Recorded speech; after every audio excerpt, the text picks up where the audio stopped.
Hello friends, welcome to my YouTube channel Jasrotia Informatics. आज हम एक नया कोर्स स्टार्ट करने जा रहे हैं जिस कोर्स का टाइटल है इंट्रोडक्शन टू सोशियोलॉजी। ये BSOC 131 इसका सब्जेक्ट कोड जो होगा वो BSOC 131 सेमेस्टर बेस्ड स्टूडेंट्स का है कोर्स है ये। तो यूनिट 11th जिसका जो कोर्स का नंबर है और जो इसका टाइटल है कोर्स टाइटल वो है सोशलाइजेशन। इसमें से जो सबसे इम्पॉर्टेंट क्वेश्चन है वो दो क्वेश्चन हम आज इसी वीडियो के अंदर लेंगे। तो सबसे पहला क्वेश्चन आएगा, discuss the types of norms. Norms के टाइप्स कौन से हैं और इसके बारे में हम डिस्कस करेंगे। सबसे पहले ये बात आती है कि नॉर्म्स किसको कहते हैं। तो नॉर्म्स हम कहते हैं जैसे कस्टम्स हैं, fashions, institutions and laws embody different type of social norms. यानी कि जिनको हम मानदंड कहते हैं। समाज के सबसे बड़े मानदंड कौन से हैं जिसके आधार पे हम समाज को चलाते हैं, तो वो हैं हमारे कस्टम्स यानी कि जो रीति रिवाज हैं, इसके अलावा जो हमारे फैशंस हैं, इसके अलावा जो इंस्टीट्यूशंस हैं जिनको संस्थाएं कहते हैं, इसके अलावा लॉज हैं जो नियम हैं, ये सारे मिलके जो हैं सोशल नॉर्म्स को बनाते हैं। तो डिफरेंट टाइप्स के जो नॉर्म्स हैं वो कौन कौन से हैं, जैसे पहले मैंने बताया customs. Customs as a norms, custom को हम हिंदी में कहते हैं रीति रिवाज। तो जो primary sanction against the violation of the norms of the custom is social disapproval. अगर कोई व्यक्ति कस्टम्स को या अपने रीति रिवाज को छोड़ता है तो उस पे जो है सोशल डिसअप्रूवल लगा दिया जाता है, यानी कि उस इस चीज़ की वायलेशन करने पे उसको समाज से बेदखल कर दिया जाता है। तो ये पहला समाज था जो कस्टम्स के आधार पे चलता था। तो custom regulate most of our day to day behaviour. तो यानी कि कस्टम ही हमारे डे टू डे बिहेवियर को कंट्रोल करता था। तो उस समय जो कस्टम्स थे, जो हमारे रीति रिवाज थे, उन्हीं के अकॉर्डिंगली इंसान को चलना पड़ता था।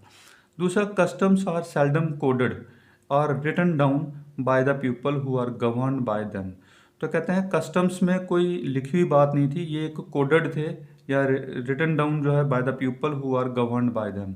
तो जो लोग समाज को चलाते थे, समाज को दिशा देते थे, उन्हीं के द्वारा ये कोड की फॉर्मेशन हुई, उन्हीं के द्वारा ये कस्टम्स की फॉर्मेशन हुई। इसी तरह से दूसरा जो नॉर्म्स है वो है फैशन एज ए नॉर्म्स। कहते हैं जो मॉडर्न सोसाइटीज़ हैं are marked by the rise of fashions.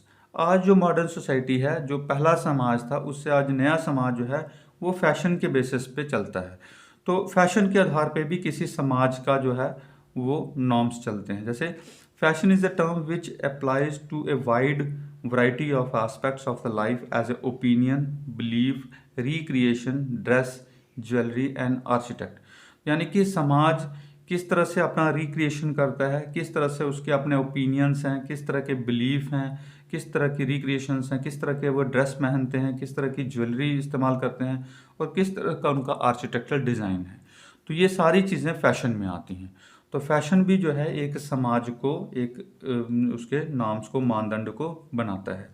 दूसरा, fashion changing in A cyclical way with the time. तो टाइम के अनुसार ये एक साइक्लिक वे से जो है फैशन चलता है। तो हर समाज का एक अपना फैशन होता है और उसी फैशन के अकॉर्डिंग वो समाज अपने नॉर्म्स बनाता है। तीसरा आता है इंस्टीट्यूशन एज ए नॉर्म्स। तो कहते हैं कुछ सोशोलॉजिस्ट कहते हैं, some sociologist use it in such a broad sense that it include almost anything that is socially established. जो समाज में चीज़ें इस्टेब्लिश हैं, जो समाज में चीज़ें बनी हुई हैं, जैसे मैरिज है, कास्ट है, ये सारी चीज़ें जो है हमारा इंस्टीट्यूशंस है। तो कहते हैं institution embody more social recognition and compulsion than customs. तो कहते हैं जो हमारे इंस्टीट्यूशंस हैं उनकी उससे भी ज़्यादा जो है, जो हमारे कस्टम्स हैं उनसे भी ज़्यादा जो है रिकॉग्निशन है या उनसे भी ज़्यादा हमारी कंपल्शन है, यानी कि उनको हमें मानना ही पड़ता है। तो जैसे for example, while marriage is an institution, जैसे मैंने बताया मैरिज एक इंस्टीट्यूशन है, giving a wedding feast is a custom. तो वेडिंग फीस्ट का मतलब होता है जब हम मैरिज होती है तो मैरिज के अंदर हम दावत देते हैं। दावत मतलब जिसमें हम भोज रखते हैं, तो उसको भी हम एक इंस्टीट्यूशन के दायरे में लाते हैं। तो यानी कि ये भी हमारा एक इंस्टीट्यूशन, ये कंपलसरी था। तो दूसरा था obviously the difference between the institution and customs is essentially that of degree. अब इंस्टीट्यूशन जो है वो डिपेंड करता है कि वहाँ पे वो कितने डिग्री का वो लोग मानते हैं, कितनी मात्रा में या कितने लेवल पे वो चीज़ें मानते हैं। तो इंस्टीट्यूशन जो है वो भी इस तरह से सबसे ज़्यादा जो इम्पोर्टेंट हमारा नॉर्म्स है। इसी तरह से जो लास्ट है वो है लीगल नॉर्म्स। लीगल नॉर्म्स क्या होते हैं? Legal norms have the power of the state behind them, यानी कि इसके पीछे जो है जो स्टेट की या कंट्री की या उस सोसाइटी की जो है पावर्स जो है वो निहित होती हैं। जैसे laws are often derived from the customs, जितने भी लाज हैं, जितने भी नियम हैं, कानून हैं, वो सब कस्टम से ही तैयार होते हैं। But norms become a part of law, लेकिन नॉर्म्स जो हैं ये लॉ का पार्ट है only when they upheld by the state, जबकि जब कोई देश उस पर नियम लगाता है तो उस समाज को वो मानना पड़ता है। तो इसलिए उस समाज से ज़्यादा या उस कस्टम या नॉर्म से ज़्यादा जो है वो लॉज हैं, लीगल लॉज हैं। तो इस तरह से ये हमारा पहला क्वेश्चन था। दूसरा जो इम्पोर्टेंट क्वेश्चन था इसी यूनिट का, सोशलाइजेशन का, वो था what is social stratification and its types. Social stratification हम किसको कहते हैं और इसकी टाइप्स क्या हैं? स्ट्रेटिफिकेशंस, पहले सोशल तो पता है कि उसको हम समाज कहते हैं, लेकिन स्ट्रेटिफिकेशन किसको कहते हैं? स्ट्रेटिफिकेशन का मतलब होता है स्तर, यानी कि जो समाज है उसमें हर व्यक्ति का या हर जो सामाजिक जो संस्था है उसका क्या स्तर है या क्या रोल है उसका। तो stratification is a set of social ranking, यानी कि ये समाज में एक रैंकिंग को शो करता है and involving relation of superiority and inferiority. तो यानी कि कौन लोग सुपीरियर है, कौन लोग इन्फीरियर है, या समाज में किसका कितना जो है स्तर है, तो ये सारी चीज़ें स्ट्रेटिफिकेशन में आती हैं। तो the basis and dimensions of social stratification refers to different levels of differentiation. तो कहते हैं जो डिफरेंट जो सोशल स्ट्रेटिफिकेशंस हैं, डिफरेंट लेवल्स हैं, तो वो सारे डिफरेंट लेवल्स जो है हमने डिफरेंट टाइप्स में उनको डिवाइड किए हैं। अब टाइप्स क्या हैं सोशल स्ट्रेटिफिकेशंस के? अगर ब्रॉडली हमें देखा जाए तो social stratification has been divided into different types. सबसे पहले आता है जैसे एज सेट सिस्टम, यानी कि एज के आधार पे समाज की स्ट्रेटिफिकेशन हो रखी है। जैसे ranks determine on the basis of age are called age set. तो एज के हिसाब से हम समाज में हर व्यक्ति का एक रोल प्ले देखते हैं, क्योंकि जो व्यक्ति जितनी ज़्यादा एज का होगा वो उतना ज़्यादा समाज में उसकी रिस्पेक्ट होगी, और जो जितना छोटा होगा उसकी समाज में उतना ज़्यादा रोल अलग होगा। All the person born within a range of a number of years belong to a one set.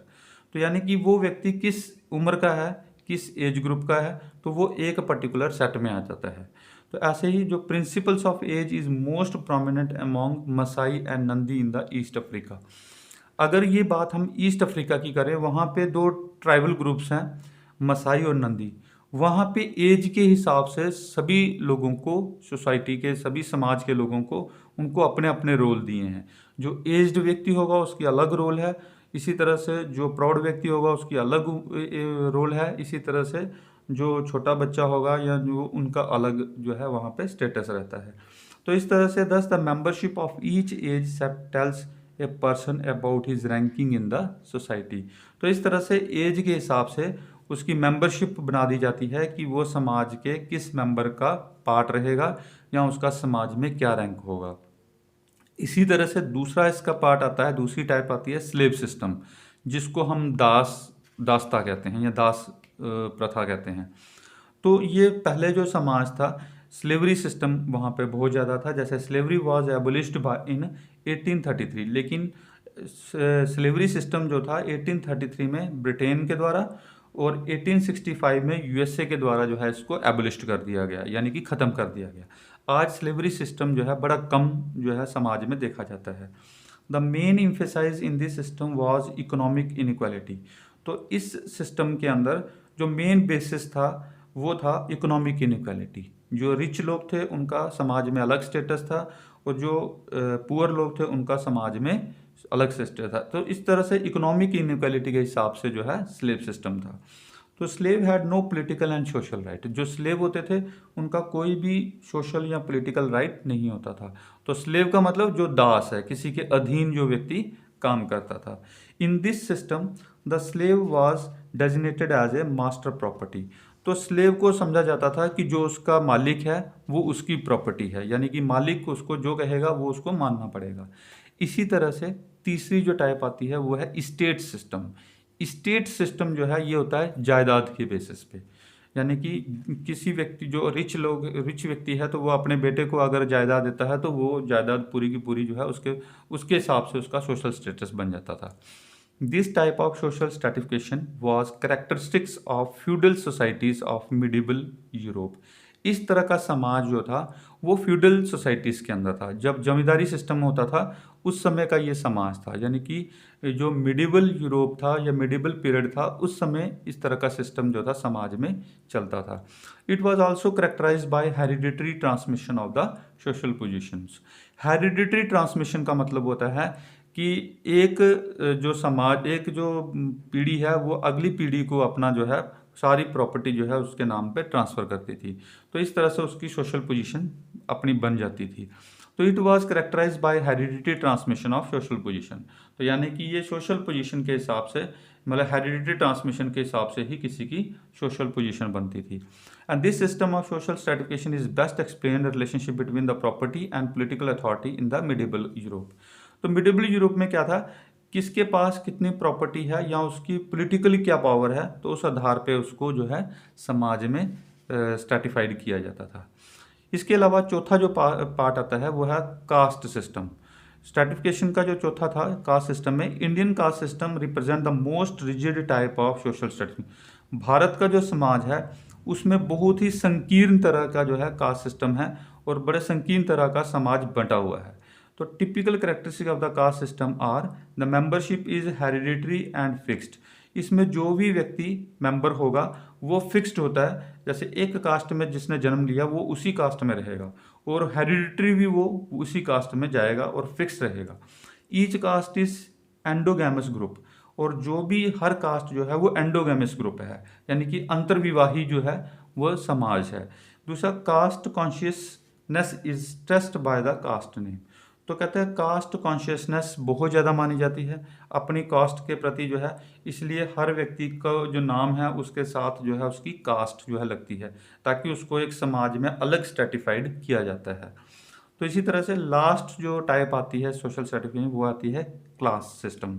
तो class system are characterised by social mobility upward and downward, यानी कि समाज में उसका क्या रोल है वो अपवर्ड या डाउनवर्ड के हिसाब से उसको देखा जाता है। तो according to dimensions of wealth, अगर उसके पास वेल्थ अच्छी है, पावर है, लाइफस्टाइल ठीक है, तो crucial in the determining class, तो माना जाएगा वो अपर क्लास में आ गया, वो अपवर्ड क्लास में होगा। The class system of social stratification is based upon the difference in the wealth and income. तो यानी कि ये एक नया ग्रुप था सोशल स्ट्रैटिफिकेशन में कि वेल्थ और इनकम के हिसाब से समाज को भी डिवाइड कर रखा था। These are relatively open groups which have developed industrial society, और ये आज की सोसाइटी जो इंडस्ट्रियल सोसाइटी है वहाँ पे इस तरह के जो है सोशल स्ट्रैटिफिकेशंस देखने को मिलती हैं। तो this is all about this chapter. ये इस पूरे यूनिट में जो दो सबसे इम्पॉर्टेंट क्वेश्चंस थे जो हमने डिस्कस किए। इसके अलावा जो बाकी यूनिट्स हैं सेमेस्टर के, जितने भी सब्जेक्ट्स हैं वो मेरे अगले वीडियोज़ में अपलोड हो जाएंगे, और वो जितने भी जैसे सोशोलॉजी है या ईवीएस है या पब्लिक एडमिनिस्ट्रेशन है, पॉलिटिकल साइंस है, एजुकेशन है, ये सारे यूनिट जो हैं आप मेरी अगली वीडियोज़ में देखेंगे। Thank you very much.